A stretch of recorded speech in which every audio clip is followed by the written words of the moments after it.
The ACC had a bad year in football in 2025. Here's how they need to fix it. Let's bring in the squad. You're talking ball with the ACC squad. From Florida State to North Carolina, from Syracuse to Miami, and from NC State to California, it's the local experts of the Locked On Podcast Network, bringing you scoops, breakdowns, and the most comprehensive preview of the upcoming ACC weekend. Hang on, it could get loud, it could get heated, and it will definitely be fun. Squad up, you're part of the ACC squad. Shout out to the everydayers, and thank you so much for making the Locked On ACC squad your first listen. On this loaded episode, we're going to preview Miami versus Texas A&M, Miami in the CFP this weekend. Will 2026 be a better year for ACC football than 2025? Something we have to talk about. The ACC, they are changing the tiebreakers for the ACC championship game. They won't tell us yet what those tiebreakers are, but we can predict something next season is going to make a mess out of this. I'm Alex Donno from Locked On Canes. We got Isaac Schade from Locked On Tar Heels and Locked On College Basketball. Kenton Gibbs from Locked On Wolfpack. Jackson Holzer from Locked On Syracuse. And Isaac, I'm going to let you by the first round. So we're coming off a season in football where the ACC champion didn't get into the college football playoff. Miami was able to get in as an at-large, but there's only one team in the CFP from the ACC, and it's not even the team that won the ACC. How do you fix this? So here's what you do with these tiebreakers, Donno. It's clear and obvious. All that matters is the money and the TV. So if we've got tiebreakers, you know what we do? We just say, hey, Commissioner Phillips, who would you like to be in the ACC championship game? And then, you know what's going to be the best for our TV rate? You just go ahead and pick, sir, so that we can put ourselves in the best position to do it rather than having some sort of silly tiebreakers. With all due respect to Duke and Virginia that put those teams in the ACC championship game.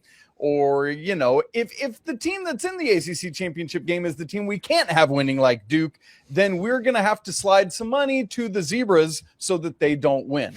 But I'm joking, obviously, about Commissioner Phillips picking, but ultimately, isn't that what ESPN and everybody wants to see happen? Is to have the teams that are going to make the best TV be the ones in that championship game with the chance to go on. So let's just call a spade, and let's pick whatever's going to be best for TV ratings and money, and frankly, our conference, and let's just put them in and get, even if I lost to you head to head, it apparently doesn't matter because Donno, your Hurricanes were behind Notre Dame all season long until the very end. Thank goodness for you guys. Yeah, and I think they got it right. I just don't know why it took them until the final reveal to get it right. That's very weird. Because they wanted to penalize BYU for playing in a conference championship game, which rewarded Miami for sitting on their couch during conference championship weekend, and then that put them next to Notre Dame, so they had no choice but to move Miami ahead of Notre Dame. Like, the committee makes no sense, but in the same time, they also got it right. How to fix ACC football? I mean, not have a 7-5 team win the conference. Let's start there. Like, it's pretty obvious. I mean, overall record should be at the top of the list of tiebreakers. That way, if you have multiple teams that are grouped together that have similar conference records, or the same conference record in this case, tie goes to the team that has the best overall record. Therefore, a team like Duke this past season at 7-5, they would not be in the conference championship game because their overall record was 7-5. So that would be one of the big tiebreakers I would put there. I think common opponents naturally is going to have to be there as well. And then another tiebreaker, and it's kind of subjective, is honestly, it's similar to what Isaac said, but it's where the teams are ranked in the latest poll. Right. So if you have one team that's rated 17 and another team that's rated 19, well, the team that's rated 17 is perceived to be better, and therefore they should be the ones playing in the conference championship game, not the team rated 19. I can't believe Jackson Just Win Your Games Holzer is now saying, wait a minute now, we need different teams in this conference championship. But no. That's priority number one is just win your games. I mean, if you win your games, you don't have to worry about tiebreakers. Win your game. Right. Ladies and gentlemen, he said the thing, everybody. He said the thing. I need to make sure Jackson says it every episode. So everybody take a drink of their LaCroix. Okay. There you go. There you go. Like a Stanley. I look at this and I say the very clear one, obviously, Pellegrino. head-to-head, and then after head-to-head, we should have the conference records of the teams that you beat. Again, it should not just be, oh, well, we got beat by some teams that had a great conference record. Therefore, we get pumped up and look good by that. And this is not singling out Duke. In general, I don't think it's a good practice to say, well, you did play a lot of teams that were very good. No. Did you beat those teams? That is what matters to me. It does not matter to me if you played a bunch of really good teams and got your head whooped by them. Trust me, it's a reason I'm putting out fires every day on Locked On Wolfpack. Shout out to Will Wade for playing really good teams and coming really close. But close only counts in horseshoes and with grenades. And last time I checked, you don't have any of them in football or basketball. So I think that those should be the biggest criteria. And the fact of the matter is, I can almost guarantee you that won't be. I can almost guarantee you that it's going to be the rankings that ultimately determine who gets in and who doesn't. And it's a shame because while head-to-head will always be king, because conferences are so big now, because somehow Cal and Stanford and SMU ended up in the ACC, everybody won't play head-to-head.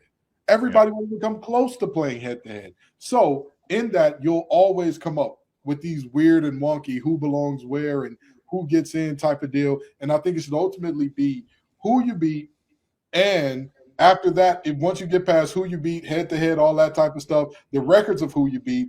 And then after you get past that, if you still got similar problems and no head-to-head after that, then sure, I'm fine with whoever's rated the highest because at that point in time, it's just a guessing game anyway. But, it's really a shame the way it shook out this year that we didn't have a contingency for this with an expanded conference where we were going to have multiple teams play each other. Because next year, everybody's not even playing the same amount of damn conference games. Oh, we got to get to that. This is a mess that's waiting to happen. So again, like the ACC revealed a number of different things on Tuesday, right? One of those being they're going to change the tiebreakers. They just didn't tell us how. But the other thing is they have their plan for this upcoming season. So we know within the next couple of years, every ACC football team is going to be playing 9 conference games. Now, they couldn't fully institute that in 2026 because there are certain programs that were locked into non-con games. Apparently, they can't just cancel, right? So this year, or next season, I should say, I think it's going to end up being a disaster with tiebreakers because you have 12 teams in the ACC are going to play 9 conference games. But 5 are only going to play 8. And those 5, it's easier for me to list the 5, and then you can figure out the other 7.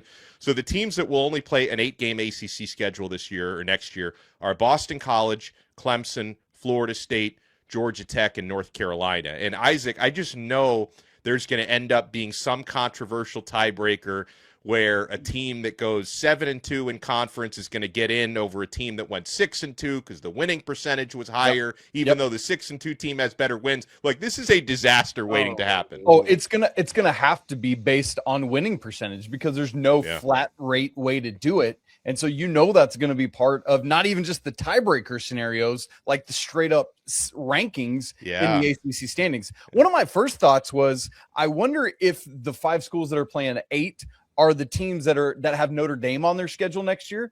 And for some of it is, and some of it isn't. So like Boston College and North Carolina both play Notre Dame, but Clemson, FSU, and Georgia Tech don't. So it's not even as simple as that being the defining factor between who's 8 and who's 9. So, dude, it's kind of wacky here, Donno. And like from my seat on the bus, as I sit and look at North Carolina's schedule, it's like their 4 non-con games are TCU, ETSU, Notre Dame, and UConn. And everybody wants to keep at least one game. So you don't want to get rid of ETSU. They're playing TCU in Ireland, so they're not going to quit that. The Notre Dame game, that can't not happen because of ACC. And so the only game that you would maybe stop is the UConn game, but I guess they won't do that either. So North Carolina keeps all 4 of their non-con games.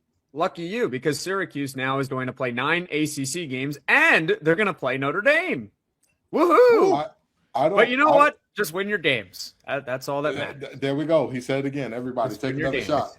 The reality of this thing is so unfortunate because the answer is simple. The lowest common denominator is what we should have went with. If we cannot guarantee everybody 9, we should have just said, you know what? Everybody gets one game before the season. We'll predetermine which game it is for everybody, but everybody gets one. That's like UVA, NC State this year, where it's technically out of conference, even though it's a conference team, a team that's in exactly. Soft launch. Here we go. Soft Exactly. launch. There we go. Soft launch into your schedule. Half of you get that. Congratulations to the soft launchers. That's what should have happened. The least or the lowest common denominator should have been used. But you know the problem? Nobody has any common damn sense. So we can't figure out a common denominator that would prevent the crisis that Donno is talking about, where we'll inevitably have, this team is 7-1 in conference. Well, this team is 8-1. Well, this team played better teams. Well, this team played more teams. And it's going to end up a cluster, you know what, simply because the cooler heads did not get in that room and say, well, wait a minute, guys. We've done this before. UNC and Wake Forest have done this. NC State and Virginia just did it. We see this all the time. Hey, everybody who is part of that 9 group, you get one, it doesn't count. It doesn't count. So that way, even if you do have one team left out, it's one. It's not a whole heap of the conference that has one less conference game. Well, when we come back, I want to embrace my inner Jackson Holzer, because when you talk about just win your games, I'm concerned about a few of the teams that should be near the top of the ACC in football, that we're seeing some bad trends when it comes to the transfer portal and the coaching carousel. You want to keep it locked right here, my friends. We're only getting started on this Locked On ACC squad. Ever feel like your money just disappears every month? It happens fast. A few subscriptions here, an impulse buy there, and suddenly the numbers in your bank account don't match the numbers in your head. Rocket Money helps you get clarity, track every dollar, and stay in control of your finances. Guys, this is so valuable. Managing your money shouldn't feel like a second job. Rocket Money does the heavy lifting for you so you can save more and stress less. Rocket Money will find the subscriptions that you forgot you were paying for. And believe me, there probably are some you forgot about, and it helps you clean them up quickly. I like how Rocket Money automatically builds budgets based on past spending. It keeps you on track without overthinking it. Guys, the bill alerts and spending notifications help you catch small things before they turn into big expenses. So take control of your finances and cancel your unwanted subscriptions with Rocket Money. Go to rocketmoney.com/lockedon today. That's rocketmoney.com/lockedon. rocketmoney.com/lockedon. Thank you to the everydayers out there for making the Locked On Podcast Network the #1 sports podcast network. You already live your team every day. Now take it up a level and go ad-free. Guys, join the Everydayer Club today for your favorite Locked On show to get no interruptions, members-only Discord access, and more, all for just $5 a month or $50 a year. Go to lockedonpodcast.supercast.com or check the link in the show notes below to learn more. We have got the squad assembled here. Alex Donno from Locked On Canes, Isaac Schade from Locked On Tar Heels, Kenton Gibbs from Locked On Wolfpack, Jackson Holzer from Locked On Syracuse. So in terms of like the football outlook for next year, guys, I have concerns about Georgia Tech right now. Like, we'll see what they can get incoming from the transfer portal and how they can replace some of their coaches. But Georgia Tech is bleeding assistant coaches, including offensive coordinator Buster Faulkner, who's a great OC. He's at Florida now. They're losing their what would have been probably their starting quarterback next year, Aaron Philo, the Haynes King heir apparent, is in the transfer portal. Will probably end up at Florida with his OC. We'll see what happens there. So I'm concerned about Georgia Tech taking a step back. I'm concerned about Florida State, like, not taking a step forward, right? Because Norvell feels like a lame duck. They're losing players in the portal left and right. Like, I think Miami's going to be pretty good, but we'll see what they do at quarterback next year, because that's uncertain with Carson Beck leaving. And I don't know, like, Kenton, tell me what you think. Like, is Clemson going to be good again next year? Like, they did finish their season with 4 straight wins. Is Dabo going to bounce back? The big Clemson big lobby ACC got lobby. your mute button. Oh no! See, the Clemson lobby is going to be excited with what I have to say. Oh, Because okay. you always believe in Dabo's ability to bounce back. You always, until he shows otherwise. Every time he has one of these down years, the next year he follows it up with a really darn good year as far as what we've seen out of him in recent years. So I believe that Dabo will get, kind of back on track next year. But I do believe that as many players as we're losing, as many impact guys as we're losing at some key places, and as much as we all know, Florida State ain't moving forward. They're just having a lame duck coach, lame duck year. So sad, too bad about it. We do have a lot of other teams getting better. North Carolina's not bringing in 70 guys in the portal next year. Duke will very likely be able to stop somebody next year. I highly doubt Manny Diaz is going 2 years straight with defenses that can't stop a runny nose. If you get CJ Bailey back at NC State, you're looking at a situation where that team is another year older. And for the most part, you're probably losing Jolie and Hollywood to the NFL, but you've got a lot of other pieces that are coming back. And defensively, a group that was very inexperienced. Yes, there is going to be some attrition. Yes, Miami is losing some stars. Miami is Miami. I mean, although some would disagree with me, including their head coach, they have now stockpiled talent. They are. He would agree with that now. He didn't agree with it when he took over, but he agrees now. Yeah, sure. But yeah, no. He would agree that they've stockpiled talent. Syracuse, I don't know what's going on. I know they signed a rapper too, so very concerned for what's going on over there. We went from a lacrosse player to a rapper. I mean, progress? I guess Boston College is still Boston College, but we've got multiple teams that I would expect. I mean, Kevin Jennings coming along for another year, and we all know how excited I am about Rhett Lashley. You're looking at a lot of teams here who could be doing special things, especially if Cal can find a way to hold on to JKS. We could be looking at some very, very special things. Virginia Tech and James Franklin, they were the story of the offseason, for crying out loud. Stole every recruit that Penn State had except two players. That's all they held on to. So and probably the two they didn't want either. They took all the ones they want. Hey, listen, I ain't gonna say all that. I would just say they were the Grinch that stole Christmas. So yeah. I do believe that the conference as a whole is going to be a lot better next year, just because I haven't seen enough departures in the portal to say like, oh, we're just bleeding good players everywhere yet.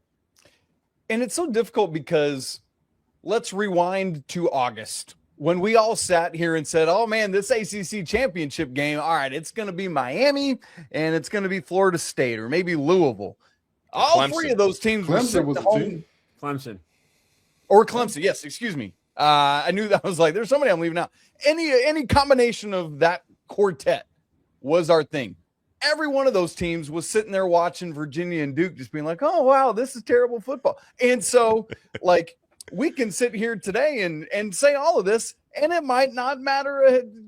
Whatever doesn't matter. I don't know what kind of phrase I want to use there, but like, and this is the terribly difficult thing in this transfer portal era is you just don't know. You just don't know how it's going to all come together. I think the issue with the ACC right now is they don't have that team that they can crown.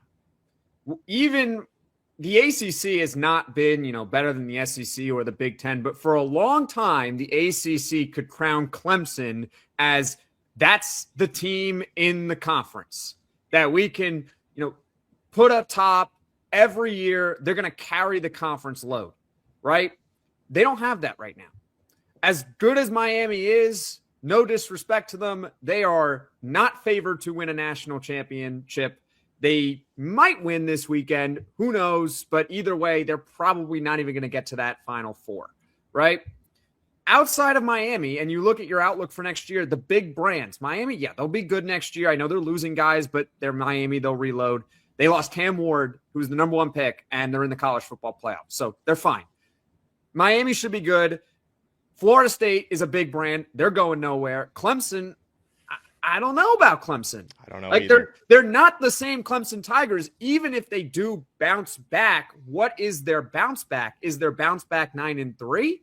Like, yeah, that's a better year, but that's still not good enough for what the conference needs. They don't have enough top end teams. And then you have to ask yourself, okay, Well, who in the conference is going to be our Indiana? Who is going to just emerge out of nowhere and become one of the elite teams in all of college football? Who's it going to be? I don't know. Is it SMU? It maybe is Virginia Tech with James Franklin, but I don't know how soon that is going to come together for 2026. So is Virginia going to go 10-3 next year? Probably not. Duke, I mean, they could go 8-5 again next year because 8-5 isn't even all that great. I mean, Pitt, maybe? I don't know how great the conference is going to be next year, to be honest with you. I don't think it's going to be as bad as it was this year, but like that much better? No, I don't see it right now. Unless the big brands really get their act together, I don't see it. But you know what? I do love what you said there about Indiana, because the conference is more than anything else. You need a dominant force. Yep. And a lot of people may not realize this, but Indiana has been that dominant force for the Big Ten this year. They beat Ohio State. They're undefeated. They're number one. They're the dominant force right now in the Big Ten. There was a team that is an odds-on favorite to win it all. Georgia is Georgia. We have seen what they have done when they get to the playoffs, right? Last year, losing to Notre Dame is the exception, not the rule. In general, they do well in the playoffs. So them looking very good this year, good signal for they're going to do good going forward. You're absolutely right, Jackson, in that this year, the ACC did not have that force. It was supposed to be Clemson and then maybe another one of our teams who wears orange, not with the stinky coach, but there was supposed to be a team in the ACC that we're like, hey, all year they're going to show us they're a dominant force. And by and large, they did, but you can't lose those games if you haven't already established yourself as this is who we are. What's Miami's playoff record, Donno? 0-0. Exactly. They have not established themselves as a preeminent brand to where they can lose those two games, and the country still has faith they can go and win it all, right? And that's not to say that the country's faith is reality or Vegas is reality. I'm not saying that. But I'm saying in terms of the perception of what our conference is or is not, it is based upon that faith. It is based upon, well, Ohio State just won the championship as an AC. I'm all right with them being the 2 seed this year. I think they can get it done. Well, you know, that Mendoza kid sure is a Heisman guy and all that good stuff. We don't have that as a conference right now. Nope. And right now that will be all right. And that falls squarely on the shoulders of Dabo, because Clemson has been that for the better part of a decade. But it's not. It shouldn't just be Clemson. No, I know. Where is Florida State? I mean, they're Florida State. Absolutely. They suck. Jackson, I'm not saying you're wrong. I'm just saying Clemson has been that, and because of Dabo's insistence on a certain way of doing things, and they're in if you were a top transfer in this nation, throw my hand up. Let's go to Clemson, South Carolina right now with where the Tigers were at the onset of the transfer portal era. But they haven't been willing to come to the new times, and so they haven't been able to stay at the top of that. Now, yes, Jackson, you're absolutely right. Florida State should be there. Miami's working to get that right, and some others. But Clemson has really fallen off because they were the shining tower for our conference for the better part of the last decade. And so who's the next team? Like, who is the team that's going to take them out? It might be Virginia Tech. Like it might be Virginia Tech, but will it be as soon as 2026 to where you're going to be like, oh, wow, they're going 11-1 this year. They're going to be a national title favorite. No. So, I mean, Miami is Miami. We can at least say that they're good. Will they ever take the step and be a national title contender? Maybe they could. Like, that is a realistic outcome from the Miami Hurricanes. They have a ton of talent. So maybe it is Miami. It's as simple as that. Okay, well, who's beyond Miami? Yeah. What's the other team? And here's Donno's segue to our last segment. They got a chance to start that right now this weekend. This team is talented enough.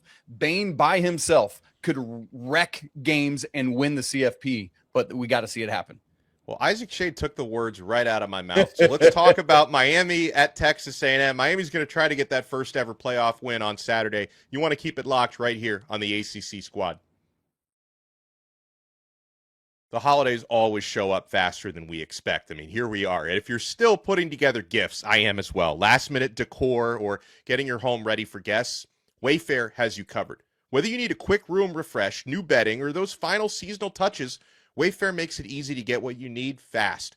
Wayfair truly is your one-stop shop for everything home, with decor, furniture, kitchen essentials, and gifts for every style and every budget, all delivered quickly and easily. Their selection, guys, is huge. Bedding, decor, kitchen gear, kids' room updates. I was able to find everything in one place. My wife and I love Wayfair. The Wayfair items you order will instantly refresh your space without a big budget. Guys, Wayfair is perfect for gifting too. They have guides, tons of options, and something for everyone on any budget. Get last-minute hosting essentials, gifts for all your loved ones, and decor to celebrate the holidays for way less. Head to wayfair.com right now to shop all things home. That's WAYFAIR.com. Wayfair. Every style, every home. Thank you for making the Locked On ACC Squad your first listen. All right, so guys, obviously, I'm gearing up for Saturday at 12 noon. Miami at Texas A&M, Kyle Field. I don't know what sort of building codes they have in Texas that allows 110,000 people to fit into a stadium, but that's what Miami's going to be dealing with on Saturday. The crowd noise is going to be electric. Miami will try to keep the pre-snap penalties down, which they've struggled with at times, and try to score early to take a little juice away from that crowd. And, Isaac, you obviously hit the nail on the head that for Miami to win this game, it really starts on the edges for them with a pair of game wreckers with Ruben Bain and Akeem Mesidor going to try to make Marcel Reed uncomfortable. Like, Reed obviously can be electric when he's on. He can also be prone to make mistakes when he's off. Miami's hoping to get the off version of Marcel Reed, but they're going to have to force that to happen. For Miami, I think the key offensively is stick with the identity that you established late in the year. Early in the season, Miami was able to play bully ball effectively. It got stale in the middle of the year, but then late in the season, the running game opened up. They got playmakers in space. Malachi Toney took on more and more responsibilities. He's throwing passes. He's running the football. He's catching touchdowns. Malachi's going to need to have a good game on Saturday, but Miami can't go back into a conservative shell. I think, guys, they need to keep their offensive identity what it was from the Syracuse game on when they were able to win 4 straight games to get into the CFP. Oh, okay. I'm going to say this. I can't remember which of the famous singers from back in the day said this, but Donno, you're absolutely right. Miami needs to not forget who they came with. That's all they need to do, right? Dance with the same lady that's brought you all the way here, which is that slow, physical, grind it out. We're going to make this a rock fight. It's going to be nasty. It's going to be ugly type of game. Let me tell you why. Texas A&M was one of the worst rushing defenses in the nation. Yeah. They were one of the worst in the nation. How did Texas beat them? Was it the Arch Manning show? No, Texas didn't beat anybody but G5 teams and teams that were 3-win teams with an Arch Manning show. Everybody else, they beat by running the football, and they did the exact same thing to Texas A&M. This is the plan. That is the edict of Miami football in this one. And you have a quarterback and receiving core that can make them pay when they decide to load that box up. But they need to stay ahead of the schedule. Hey, we're just rolling. We're just rolling on time. We're doing what we do. You talk about the game wreckers on the edge. Well, also, you've got game stabilizers on the edge as well. And CC Minoa. He is a hell of a tackle. And if you can just get that run game going behind him, if you can make sure that Howell and company aren't getting in their speed packages and going 1,000 miles per hour downhill at your quarterback for a majority of the game, you're going to be fine. If you make Marcel Reed beat you time and time again, don't let Kevin Concepcion get behind you. We all know how good he is. I know firsthand. We wish he with the left. We ain't going to talk about that right now. But that's the goal. That's the edict. That's what they need to stick to. Be the same Miami team that you've been all year, and you will be just fine. But if you get there and you say, we need to go air raid, we need to spread it out, we need to throw the ball 50 times, for what and for why? That's going to give you some problems. Go ahead. All right. I think with Miami, the thing with Texas A&M that scares me is their comeback against South Carolina. So, Donno, when you say you want to get off to a good start, obviously good starts are very, very important, and you want to try to take the crowd out of the game. At the same time, momentum can change on a dime. in this sport. Sure, but Miami's not South Carolina. I think I can I feel know they're pretty not. comfortable. I get that they're not South Carolina, that they are obviously a better team. But my point is that it's not like Texas A&M has the capacity to come back. If Miami were to get off to, let's say, a 10-0 start, like that's a great start. I would still say that Texas A&M can come back in the game. And being at home, they would still get that extra juice once they can get that play or two going, that spark if they were to get off to a bad start. I think with Miami, it's very simple. I don't think I can really say it any differently. It's just run the football effectively, play good defense, because that stuff translates no matter what environment that you're in. That's the advantage that Miami has, is that the way that they play, the style of football that they want to play, it doesn't matter if it's 110,000 streaming fans and it's hot. It doesn't matter if they have to play another game and it's freezing cold. They could do the same thing, which is run the football and play good defense. Look, I know we said Miami is 0-0 in CFP games. And I know that Stetson Bennett was the guy under center in both of Georgia's 2 recent national championships. But Carson Beck has won 2 national championships. He knows what it takes. He knows what has to happen. And yes, Miami needed to, what did they need to do, Jackson, to have made things simpler heading into the choices? They needed to win their games. Yes, that was it. They needed to win their games. But you know what? Everybody's 0-0 right now, and you just got to go out and beat the one team in front of you. Carson Beck has seen firsthand multiple times how to do that all the way until you're the last team standing. That is an edge that most people don't have. Jackson, if Miami beats Texas A&M this week, do they get ranked ahead of them next week? Oh my God! Who cares at this point? Or is it data points that we're talking about here? If Miami loses to Texas A&M head to head, but look at the resume of Texas A&M. I mean, they were ranked higher going into the game. They should still be ranked higher, right? All I know is if Miami beats Texas A&M, they've got a date with Ohio State. And on that note, before we wrap it up here, fellas, I would love your predictions. Isaac, I'll start with you, then Jackson, then Kenton. As we record here, it's a 3.5-point spread in favor of the home-standing Aggies, home of the 12th man. They're going to need 15 men to stop Carson Beck. The Canes going into College Station. They're going to win this thing 31-24.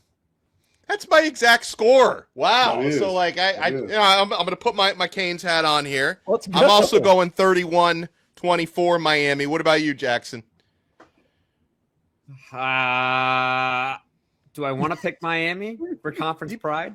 Pick whoever you want. You can pick Syracuse if you want. Well, but here's the thing, Jackson. Syracuse with Joe Velarde?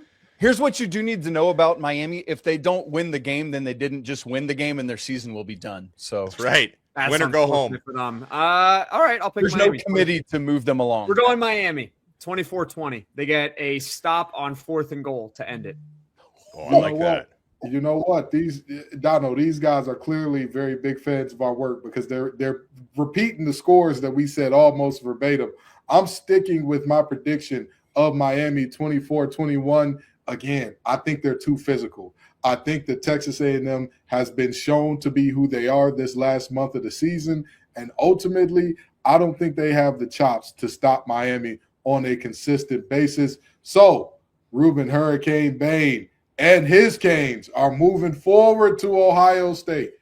Let's do it, ladies and gentlemen. Donno, you are now screwed. We apologize on behalf of Locked On ACC. We have all 4 of us picking Miami, which means congratulations to Texas A&M. You are moving on. Thanks a lot, guys. Well, we appreciate the everydayers making us your first listen, as always. Make sure you check out our other shows. Isaac Schade on Locked On Tar Heels and Locked On College Basketball. Jackson Holzer on Locked On Syracuse. Kenton Gibbs on Locked On Wolfpack and Locked On ACC. And Jackson also on Locked On ACC as well. And myself, I'm Alex Donno on Locked On ACC and Locked On Canes. And we'll talk to you next time on another episode of the ACC Squad right here on the #1 Locked On Podcast Network. Your team every day. Just win your games, everybody.